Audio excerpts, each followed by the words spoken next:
Daniel chapter 1. In the 3rd year of the reign of Jehoiakim, king of Judah, Nebuchadnezzar, king of Babylon, came to Jerusalem and besieged it. And the Lord delivered Jehoiakim, king of Judah, into his hand, along with some of the articles of the temple of God.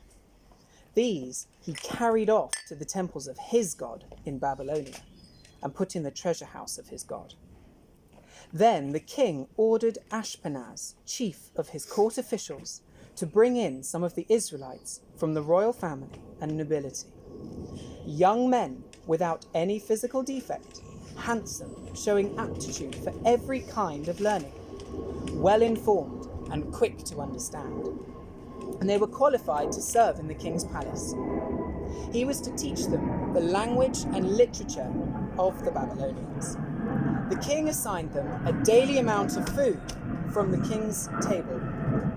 They were to be trained for 3 years, and after that they were to enter the king's service.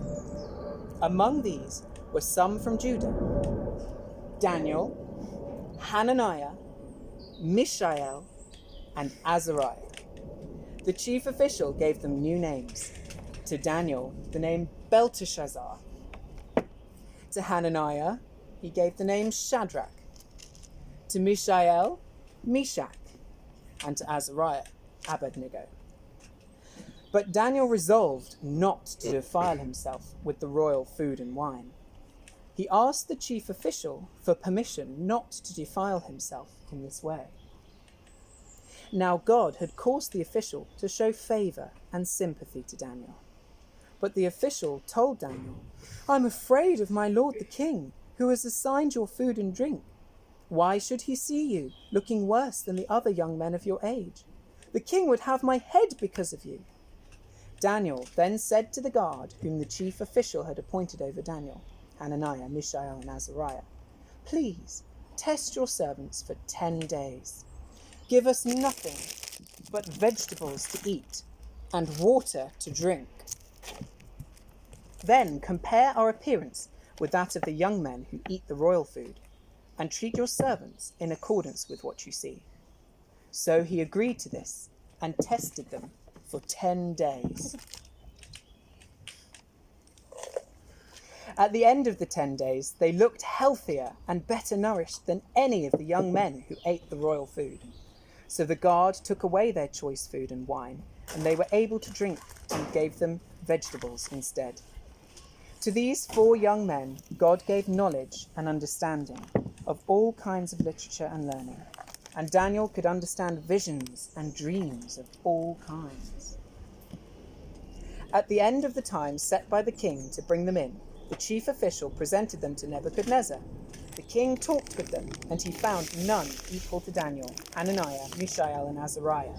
So they entered the king's service. In every matter of wisdom and understanding about which the king questioned them, he found them 10 times better than all the magicians and enchanters in his own kingdom.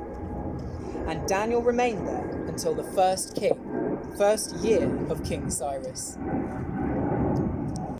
In the story, Daniel and his friends decided and understood that it was more important to obey God than to obey the king of Babylon, who was telling them to do things that the scriptures had told them was wrong. In our lives today, sometimes people make us feel like we have to do things to fit in or to be like them. But actually, some of those things, the Bible says, are wrong. And it's so much more important to obey what the Bible says and what God says than to obey what people say. Always listen to the government or the king and the ruler of the land, because Jesus tells us that it's good to do that. However, if your friends or other people tell you to do things that are not what the Bible says is right, it is so much more important to obey God. As it's been said, trust and obey, for there's no other way to be happy in Jesus but to trust and obey. And sometimes that's hard, like it was hard for Daniel and his friends to turn away the yummy food, but God always blesses us when we obey him.